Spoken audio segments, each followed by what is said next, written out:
গোটা বিশ্বজুড়েই এখন একটা যুদ্ধ মনোভাব।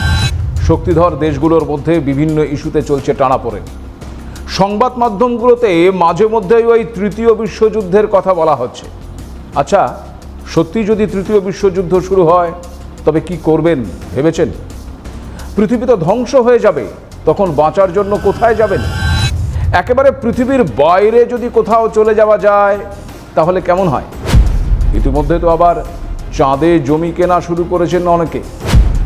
আপনিও কি সেই তালিকায় নাম লিখিয়েছেন নাকি? এখন চাঁদের মাটি দখলকে কেন্দ্র করে শুরু হয়েছে এক বিরাট লড়াই। না, অন্য কোনো গ্রহের প্রাণী বা ওই এলিয়ান নয়, এই পৃথিবীবাসীরাই চাঁদ দখলে এখন মরিয়া। আর সেখানে ঘর বাড়ি নয়, একেবারে পরমাণু কেন্দ্র তৈরি করতে চাইছে তারা। কিন্তু সত্যিই কি তা সম্ভব? বলবো সে কথা। আপনারা দেখতে শুরু করেছেন এডিটরস ডায়েরি। আমি ভাস্কর দত্ত আপনাদেরকে আরও একটি এপিসোডে স্বাগত জানাই। চাঁদ দখলের লড়াই এই প্রথম নয়। আমেরিকা চাঁদে পৌঁছানোর চেষ্টা করলেও 1959 সালে চাঁদের মাটিতে প্রথম মহাকাশযান লুনা 2 পাঠিয়েছিল রাশিয়া। কিন্তু আমেরিকা তার এই পরাজয়ের মধুর জবাব দিয়েছিল।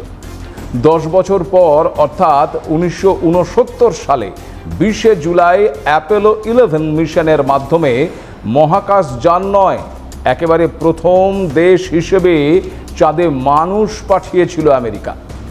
চাঁদের মাটিতে প্রথম পা রাখেন নীল আর্মস্ট্রং। রাশিয়া আমেরিকার পর বিশ্বের চতুর্থ দেশ হিসেবে চাঁদের মাটিতে সফল অবতরণ করে ভারতের চন্দ্রযান 3।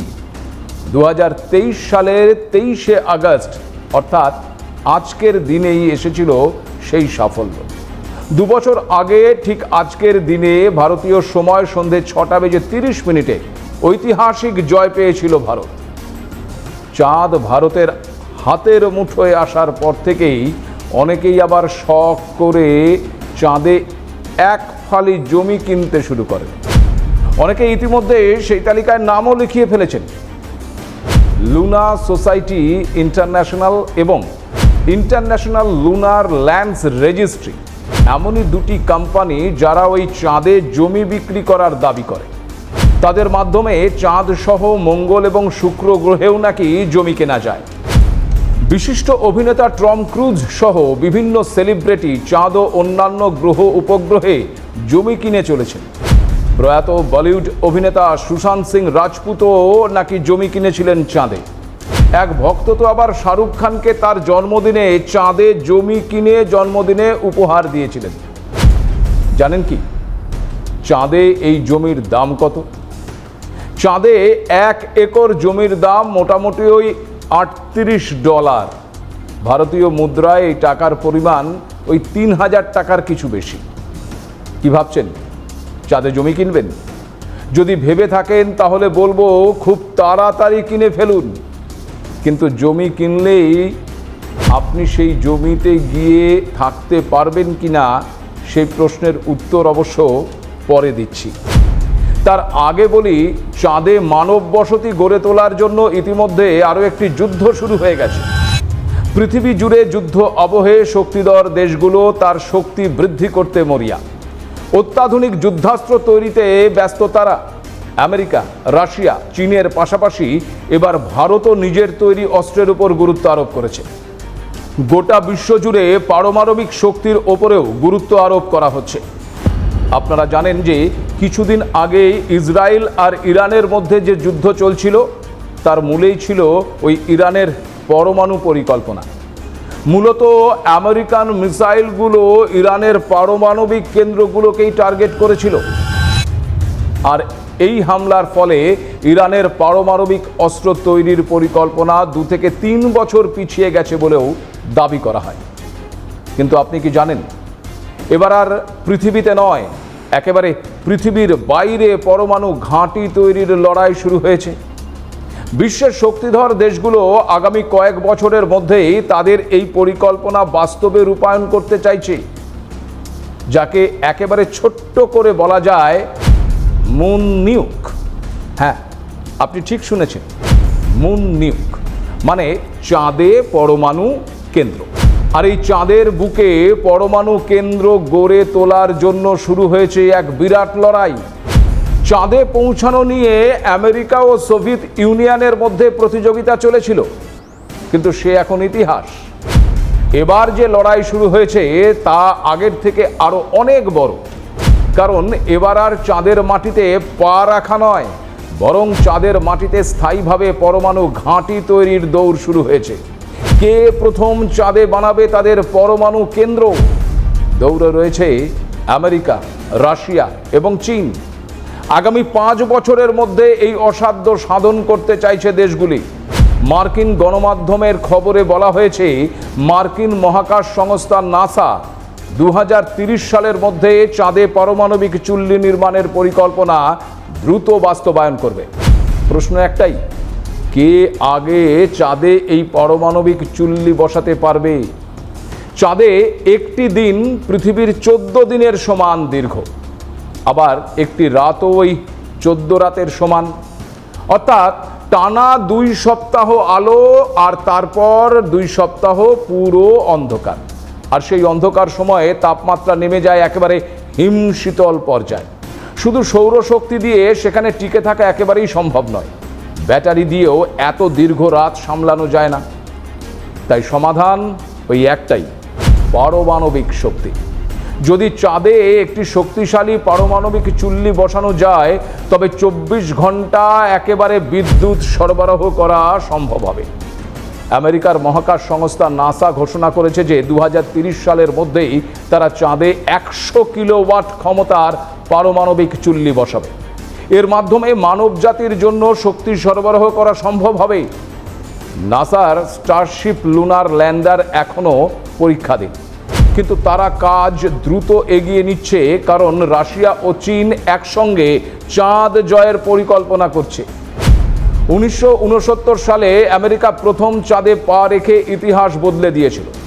এবার 56 বছর পরে আবারও চাঁদ নিয়ে শুরু হয়েছে প্রতিযোগিতা। তবে এবার শুধু পতাকা লাগানো নয়, বরং সেখানে স্থায়ী মানব বসতি গড়ে তোলার জন্য শক্তি সরবরাহের ব্যবস্থা করার দৌড় চলছে। কে প্রথম চাঁদে গড়ে তুলবে তাদের নিউক্লিয়ার রিঅ্যাক্টর? এক্ষেত্রে পৃথিবীর শক্তিধর দেশগুলোর মধ্যে বিভাজন লক্ষ্য করা যাচ্ছে।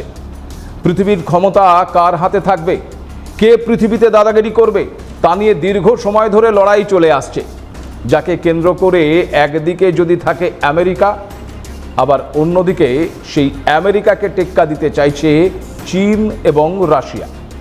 কি অদ্ভুত দেখুন, পৃথিবীর মতো চাঁদের দখলদারিতেও সেই একই ছবি লক্ষ্য করা যাচ্ছে। তবে চাঁদে বিদ্যুৎ উৎস হিসেবে পারমাণবিক চুল্লি তৈরির ধারণাটি নতুন নয়। অনেক বিজ্ঞানীও এ বিষয়ে একমত যে পরমাণু কেন্দ্র চাঁদের মাটিতে অবিচ্ছিন্ন বিদ্যুৎ সরবরাহে সেরা বা সম্ভবত একমাত্র উপায় হতে পারে। 2022 সালে নাসা একটি চুল্লি ডিজাইন করার জন্য কোম্পানিগুলোকে $5 মিলিয়ন 3টি চুক্তি করে। অন্যদিকে এই একই বছরের মে মাসে আবার চীন ও রাশিয়া ঘোষণা করেছে যে তারা 2035 সালের মধ্যে চাঁদে একটি স্বয়ংক্রিয় পারমাণবিক বিদ্যুৎ কেন্দ্র তৈরির পরিকল্পনা করছে।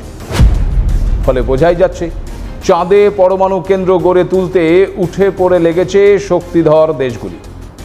আর সেক্ষেত্রে ভারতের অবস্থান কি হবে? ভারত কি সামিল হবে এই প্রজেক্টে? 2021 সালে রাশিয়া ও চীন একটি চুক্তি সই করে ইন্টারন্যাশনাল লুনার রিসার্চ স্টেশন গড়ে তোলার জন্য। পরিকল্পনা অনুযায়ী 2033 থেকে 2035 সালের মধ্যে চাঁদে তাদের প্রথম পারমাণবিক চুল্লি বসানোর টার্গেট রয়েছে। এরপর 2025 সালের মে মাসে রাশিয়ার রাষ্ট্রীয় মহাকাশ সংস্থা রসকসমস এবং চীনের চায়না ন্যাশনাল স্পেস অ্যাডমিনিস্ট্রেশন আনুষ্ঠানিকভাবে একটি লুনার পাওয়ার প্ল্যান্ট নির্মাণের চুক্তি করেছে। রাশিয়ার বিজ্ঞানীরা দাবি করছেন তারা প্রযুক্তি এবং অভিজ্ঞতায় অনেক এগিয়ে রয়েছেন। তবে চীন এখনও মহাকাশ প্রযুক্তির অনেক গোপন খবর রাখে। চাঁদে পারমাণবিক চুল্লি বসানোর ক্ষেত্রে রাশিয়া ও চীনকে একে অপরের নির্ভর করতে হবে। আর এখানেই স্পষ্ট যে পৃথিবীর মতন চাঁদ দখলেও প্রতিযোগিতা শুধু শুরু হয়নি, বরং বিভক্ত পৃথিবীর শক্তিধর দেশগুলি। একদিকে আমেরিকা আর অন্যদিকে ওই রাশিয়া আর চীনের জোট। কে আগে গড়বে চাঁদের মাটিতে পারমাণবিক ঘাঁটি? এটাই এখন সবচেয়ে বড় প্রশ্ন। নিউ ইয়র্ক টাইমসের একটি রিপোর্ট অনুযায়ী ভবিষ্যতের চন্দ্র অর্থনীতি, মঙ্গলে উচ্চ শক্তি উৎপাদন এবং মহাকাশে আমেরিকার জাতীয় সুরক্ষা জোরদার করার জন্য নাসাকে দ্রুত পদক্ষেপ নেওয়ার কথা বলেছেন মার্কিন পরিবহন সচিব শন ডাফি। এই শন ডাফিকেই আবার নাসার অস্থায়ী প্রধান হিসেবে নিযুক্ত করেছিলেন মার্কিন প্রেসিডেন্ট ডোনাল্ড ট্রাম্প। কিন্তু 2026 সালে এই ট্রাম্প প্রশাসন নাসার বাজেটে 24% হ্রাস করার পর ডাফির এই বক্তব্য কিছুটা অবাক করার মতন বলেই মনে করছেন অনেকে। আবার চীন এবং রাশিয়ার তরফে চাঁদে একটি কিপ আউট জোন ঘোষণা করার সম্ভাবনা সম্পর্কে আর্টেমিস চুক্তি নামক একটি চুক্তির কথা উল্লেখ করেছেন ডাফি। খুব স্বাভাবিকভাবেই প্রশ্ন, কি এই কিপ আউট জোন এবং ওই আর্টেমিস চুক্তিটাই বা কি? কিপ আউট জোন মানে এমন একটা নির্দিষ্ট এলাকা যেখানে কোনো যন্ত্র বা ব্যক্তিকে প্রবেশ করতে দেওয়া হয় না বা প্রবেশে বাধা দেওয়া হয়। অর্থাৎ রাশিয়া বা চীন যদি আগে চাঁদের মাটিতে তাদের নিউক্লিয়ার প্রজেক্ট তৈরিতে সমর্থ হয়, তবে তারা তাদের ওই এলাকায় অন্য কাউকে প্রবেশ করতে দিতে নাও পারে। এক্ষেত্রে যে আর্টেমিস চুক্তির কথা বলা হয়েছে তা হলো মহাকাশে শান্তিপূর্ণভাবে অনুসন্ধান এবং ব্যবহারের জন্য নীতি ও নির্দেশিকা সম্বলিত একটি বহুপাক্ষিক চুক্তি। এই চুক্তিটি চাঁদে অনুসন্ধানের সহযোগিতার জন্য গুরুত্বপূর্ণ। 2020 সালে পৃথিবীর 7টি দেশ চাঁদের পৃষ্ঠে কিভাবে একে অপরকে সহযোগিতা করবে তার নীতি প্রতিষ্ঠার জন্য এই চুক্তি স্বাক্ষর করে। আপনাদের জানাই যে 2023 সালের জুন মাসে ভারতও এই চুক্তিতে স্বাক্ষর করেছে। আর এক্ষেত্রে রাশিয়া চীনের সাথে চাঁদের মাটিতে পারমাণবিক চুল্লি তৈরিতে যুক্ত হতে পারে ভারতও। রাশিয়ার পারমাণবিক শক্তি কর্পোরেশন রোসাটমের সিইও আলেক্সি লিখাচেভ বলেছেন, ভারত এই উদ্যোগে আগ্রহ দেখিয়েছে। রাশিয়াও চাইছে ভারত এই যৌথ প্রচেষ্টায় যোগ দিক। তবে পরিকল্পনা করা, চুক্তিতে স্বাক্ষর করা আর গোটা বিষয়টি বাস্তবে রূপায়ণ করার মধ্যে বিস্তর ফারাক রয়েছে। বিজ্ঞানীরা মনে করছেন মানুষের ব্যবহারের জন্য চাঁদে পারমাণবিক চুল্লি স্থাপনের আগে অনেক বাধা অতিক্রম করতে হবে। নাসার 2027 সালে চাঁদের মাটিতে মানুষ পাঠানোর পরিকল্পনা করছে। তবে এক্ষেত্রে তহবিল নিয়ে একাধিক বাধা এবং অনিশ্চয়তাও রয়েছে। প্রশ্ন হলো, চাঁদে পারমাণবিক রিঅ্যাক্টর তৈরির উপকরণগুলো কিভাবে পাঠানো হবে? কিভাবে সেখানে পৌঁছবে সমস্ত প্রয়োজনীয় উপকরণগুলো? প্রথমেই বলি, গোটা বিষয়টি একটি বিরাট কর্মযজ্ঞ, এ বিষয়ে কোনো সন্দেহ নেই। চাঁদের মাটিতে পারমাণবিক চুল্লিটি কেমন হবে তার নকশা এই পৃথিবীতে বসেই তৈরি করতে হবে। আর তারপর ছোট ছোট আকারে তা চাঁদে পরিবহন করা হবে। একক বিশাল ইউনিট কখনোই বহন করা যাবে না। আর চাঁদে ট্রানজিটের সময় সুরক্ষার দিকে ভীষণভাবেই নজর দিতে হবে, যাতে কোনোভাবেই প্রতিক্রিয়া না ঘটে যায়।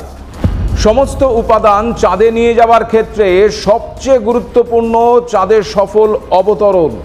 আর এক্ষেত্রে একটি নির্দিষ্ট উৎক্ষেপণ কেন্দ্র এবং একটি নির্দিষ্ট লঞ্চিং প্যাড প্রয়োজন হবে। চাঁদের মাটিতে মাধ্যাকর্ষণ কম থাকার কারণে মানুষের বদলে রোবটের মাধ্যমে চুল্লির প্রাথমিক ইনস্টলেশন এবং অ্যাসেম্বল করার দিকেই গুরুত্ব দেওয়া হচ্ছে।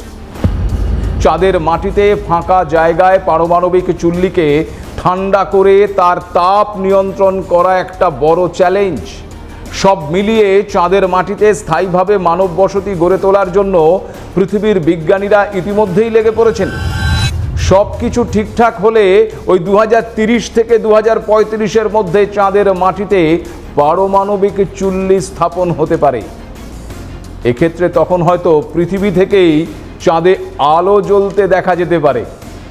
আর আলো জ্বলে উঠলেই চাঁদের অন্ধকার দূর হয়ে যাবে এবং সেখানে মানব বসতি গড়ে তোলার পরিকল্পনায় অগ্রসর হবে দেশগুলি। কি ভাবছেন?